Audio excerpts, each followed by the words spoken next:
Good afternoon, everyone, and let me introduce to you my PhD thesis titled New Insights on Pharmacokinetic and Pharmacodynamic Changes of Drugs in Varied Gravitational Environments.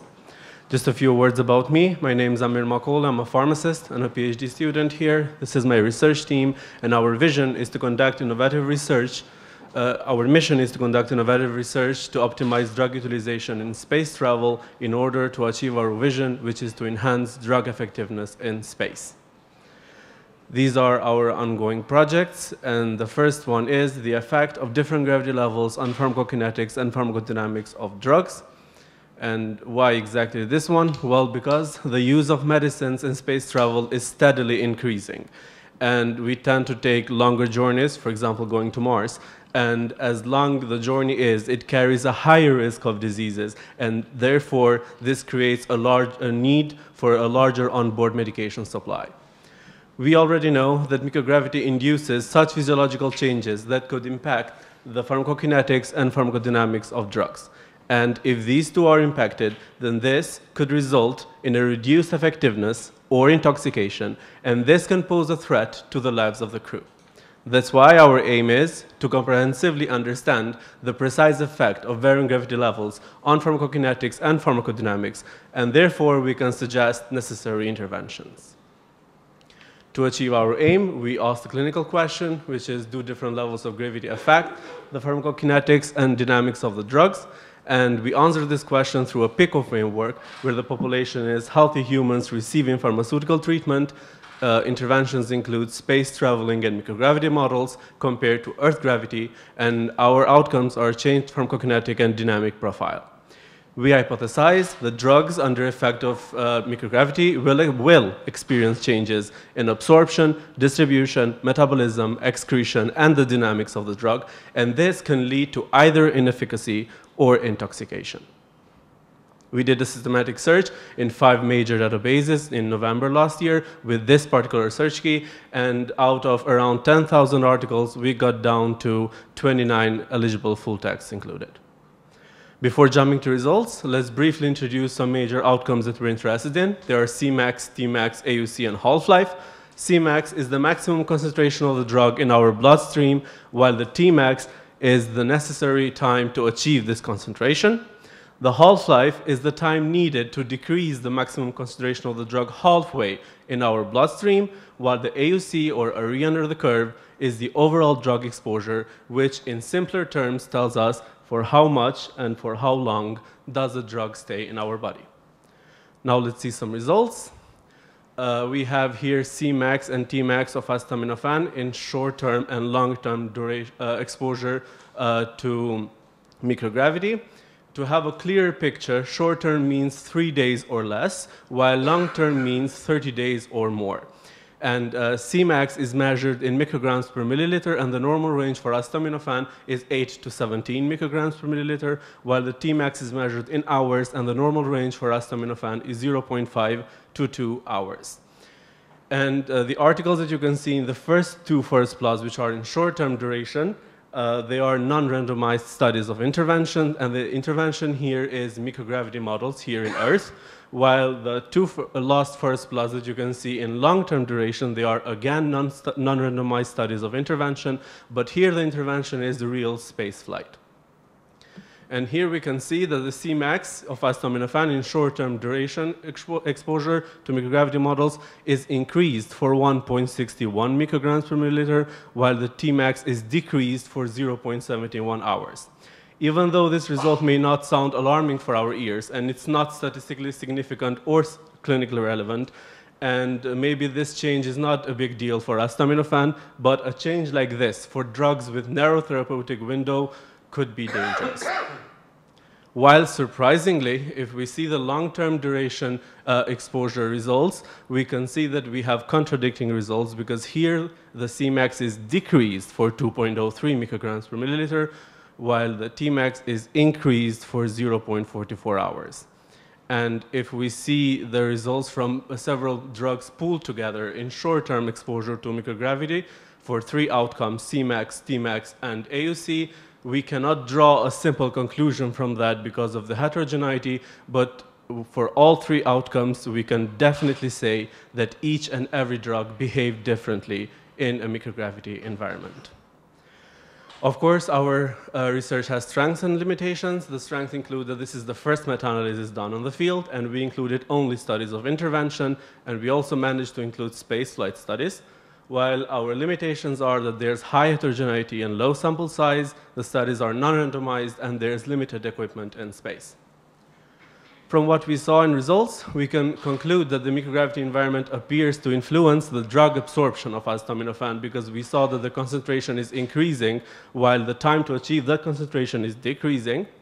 We also saw that all drugs behave differently in a microgravity environment, and from the conflicting results, we can say that the bed-rest models don't mimic the microgravity or spaceflight effect for pharmacokinetics appropriately. The implication for practice is that we say that doctors should exercise higher caution when they dose drugs, especially drugs with narrow therapeutic windows to potential space travelers or astronauts. And also, these dosing recommendations should be included in the summary of product characteristics. While for research, more studies are needed, ideally with different drugs, and a new, more accurate microgravity model for pharmacokinetics is needed. Also, future exploration of the effect of the duration of exposure to microgravity should be explored.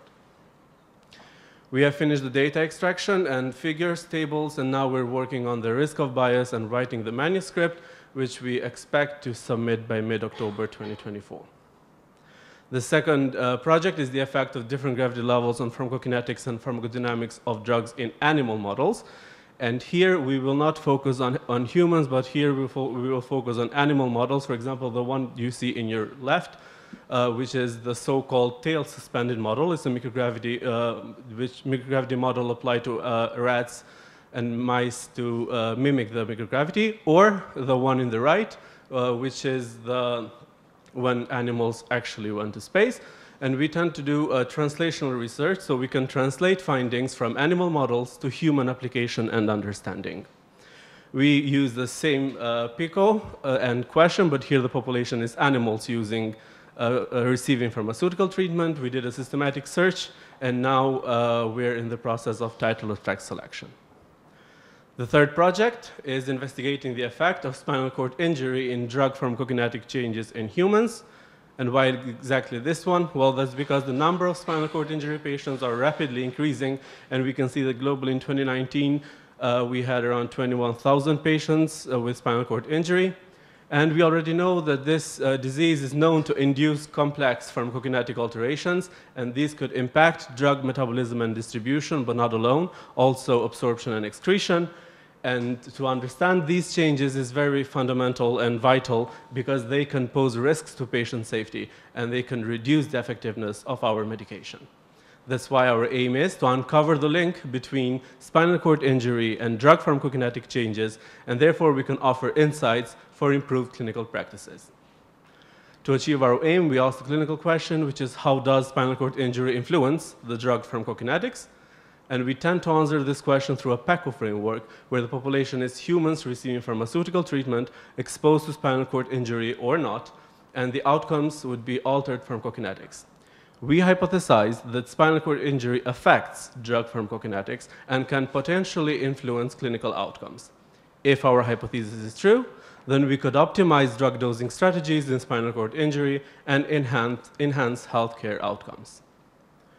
In summary, we have 3 ongoing projects right now. The first one is expected to be submitted on October 2024, while the next 2 ones to be submitted next year.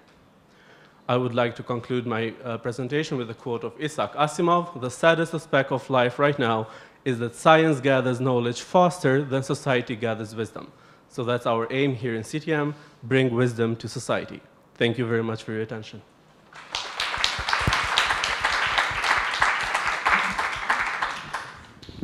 Thank you very much for your presentation. Is there any question from the floor?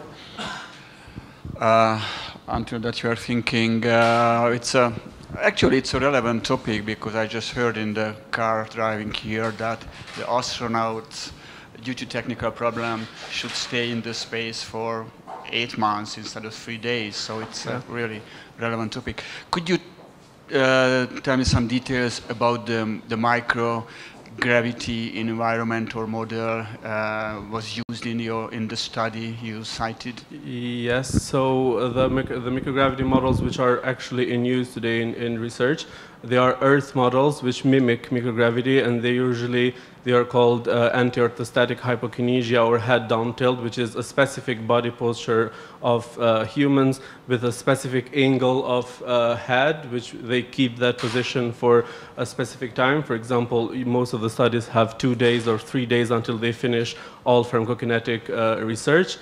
And because of the blood flow in the body which is impacted from this body posture, it mimics the microgravity environment for the human body. What kind of drugs are you planning to study in the animal model?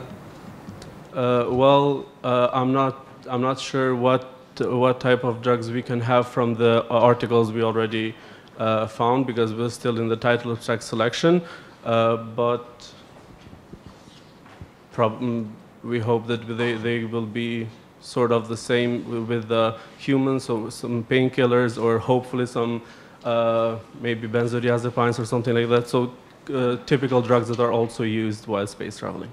When are you planning to travel to the moon? Well, maybe with the Hungarian Space Agency.